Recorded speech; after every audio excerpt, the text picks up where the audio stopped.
विशाल असरा से कहती है कि तुम इतनी जल्दी आखिर हार कैसे मान सकती हो।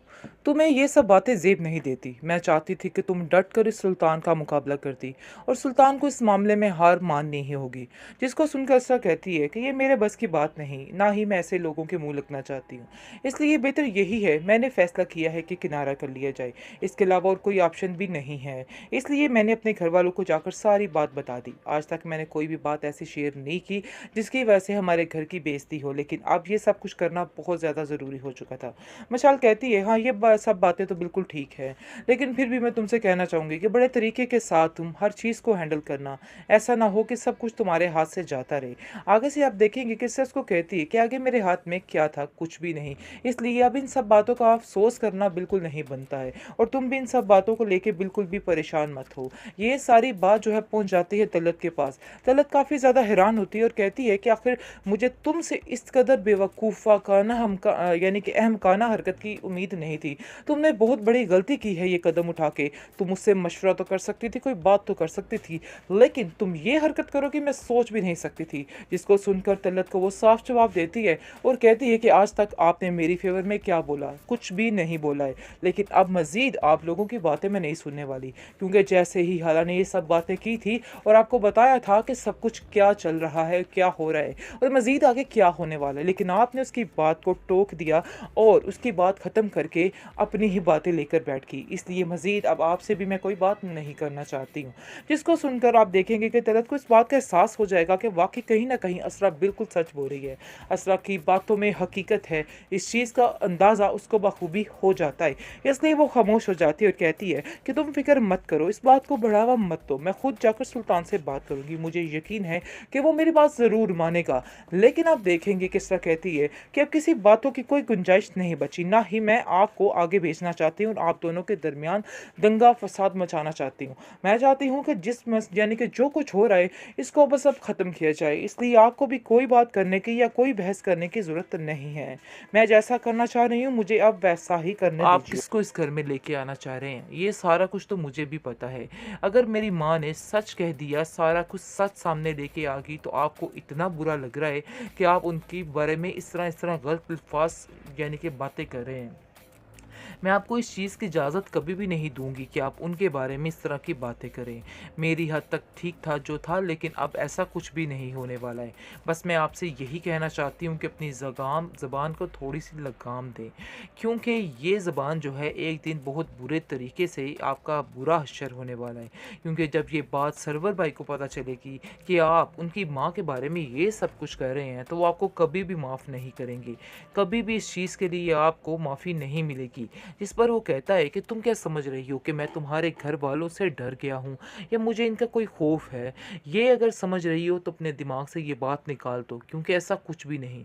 मुझे ना तो उन लोगों का कोई खौफ है और ना ही कुछ और। इसलिए बेहतर यही है कि आइंदा तो तुमने इस दफ़ा तो तुमने मुझे डराने की कोशिश कर दी उनका नाम लेकर, लेकिन आइंदा से ऐसी कोई भी बात मत करना, क्योंकि मैं अब कुछ भी नहीं सुनने वाला। अगर किसी को कोई मसला ज़्यादा है तो वो इस घर में जा सकता है, मैं किसी को नहीं रोक रहा। और मैं तुमसे वादा करता हूँ तुम्हें बिल्कुल भी मसले में खड़ा नहीं करूँगा, बल्कि तुम्हारी मदद करूँगा ताकि तुम इसरार की ज़िंदगी में वापस लौट जाओ। तुम्हें बिल्कुल भी टेंशन लेने की ज़रूरत नहीं, क्योंकि वो तो ऑलरेडी तुम्हारा आइडल है, तो तुमसे बहुत ज़्यादा प्यार भी करता है।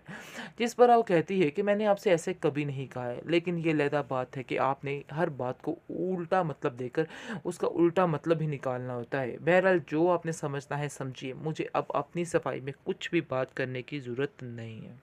सरवत बेगम ने सुल्तान की ऐसी अकल ठिकाने लगाई है कि वो आगे से बात करने से पहले 10 दफ़ा तो सोचेगा कि उसे ये बात करनी चाहिए कि नहीं करनी चाहिए। उल्टा आकर वो असरा के बारे में इस तरह की बातें कर रहा था और बार बार इसरार को अंदर लेके आने की कोशिश कर रहा था, जिसकी वजह से उसकी माँ को काफ़ी ज़्यादा गुस्सा आ गया, क्योंकि वो हकीकत तो सारी जानती है कि आखिर किस पाँव बिक रही है, बाहर क्या हो रहा है क्या नहीं हो रहा। लेकिन वो लोग खामोश थे। इसका मतलब ये नहीं था कि उनकी खामोशी का नाजायज़ फ़ायदा उठाया जाता, लेकिन अब सरवत ने उसको ऐसी दो टोक बातें सुनाई है जिसकी वजह से उसकी अकल ठिकाने आ चुकी है और उसको पता चल चुका है कि आगे किस लहजे में और किस तरीके से और किस वक़्त क्या बात करनी है। और आप देखेंगे कि बहुत ज़्यादा गुस्से में आ जाता है सुल्तान और उसको समझ आ जाती है कि सारी लगाई बुझाई जो है वो असरा की है। इसलिए वो घर बड़े गुस्से से आके असरा को कहता है कि तुमने अपना जो काम करना था वो कर लिया है, जिस पर असरा काफ़ी हैरान और परेशान होती है, क्योंकि उसको तो इस चीज़ का इल्म ही नहीं होता कि आखिर क्या चल रहा है, इसकी कैसे जलालत हुई है और क्या हुआ क्या नहीं। वो किसी बात के बारे में कुछ नहीं जानती है, लेकिन वो समझ रहा होता है कि इसको हर बात का पता है, और उसको कहता है कि ज़्यादा नाटक करने की ज़रूरत नहीं है। मैं तुम्हारी ड्रामेबाजी को बड़े अच्छे तरीके से समझता हूँ, मुझे पता है कि तुम जो कह रही हो झूठ बोल रही हो।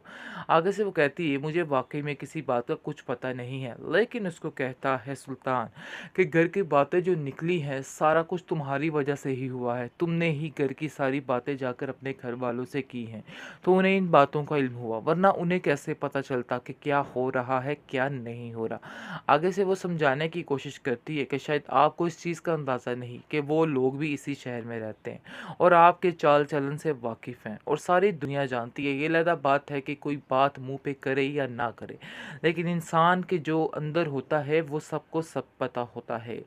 आप देखेंगे कि तल्लत जो है वो भी काफ़ी हैरान है और कहती है कि आप लोगों की लड़ाई और चिक चिक ने मेरा दिमाग ख़राब करके रख दिया है। पता नहीं कौन सा दिन आएगा जब आप लोगों के दरमियान सुलह होगी। मुझे तो समझ नहीं आ रही सुल्तान कि आखिर ये क्या चल रहा है मसला। इस माजरे को ख़त्म क्यों नहीं करते हो? क्यों अपने दिलो दिमाग से ये अना का पर्दा, अना की पट्टी क्यों नहीं हटाते हो? आगे से सुल्तान कहते हैं कि आपको हमारे मामलात में बोलने की बिल्कुल भी ज़रूरत नहीं है। हाँ, अगर आपको कुछ कहना है तो असरा को समझाइए, क्योंकि आपका फ़र्ज़ बनता है कि आप असरा को सारी बातें समझाएँ। क्योंकि उसको असल में गुस्सा सरवत का है कि सरवत ने इस तरह से किस लहजे में उससे बात की है, वो इस चीज़ को कभी नहीं भूल पा रहा है, और उसके दिल में बार-बार वो बातें तीर की तरह चुभ रही हैं कि आखिर ये क्या हुआ और क्या ना हुआ।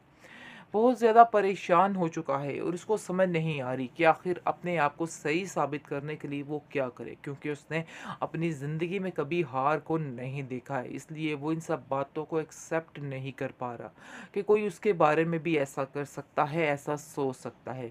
इस बात की टेंशन ने उसको दिन रात पागल करके रखती है, लेकिन दूसरी तरफ असरा काफ़ी परेशान हो चुकी है, क्योंकि हर बात मानने के बावजूद, सब कुछ करने के बावजूद उसको कुछ हासिल नहीं हो रहा है, और इस चीज़ की नाकामी ने उसको परेशान कर दिया है। मशाल उसको काफ़ी ज़्यादा समझाती है और कहती है कि फ़िक्र मत करो, सब ठीक हो जाएगा, थोड़ा सब्र तो हमल से काम लो। आगे से वो कहती है कि सब्र करके ही बैठी हूँ, लेकिन मुझे नहीं लगता कि ये मामलात सुधरने वाले हैं। जो किया है मेरी माँ ने बिल्कुल ठीक किया है, ऐसे इंसान का यही हश्र होना चाहिए था। वैसे ये बात है कि मैंने उनसे कुछ भी नहीं कहा था, सब कुछ उन्होंने अपनी मर्ज़ी के साथ किया है। मैं किसी बात को नहीं जानती थी। काफ़ी सफाइयाँ दवाइयाँ पेश कर रही हैं वो मिशाल के सामने। लेकिन मिशाल कहती है कि तुम चाहे जो मर्ज़ी कर लो, तुम्हारी किसी बात का किसी को कोई फ़र्क नहीं पड़ेगा। इसलिए ये सब बातें करना बिल्कुल बेबुनियाद है।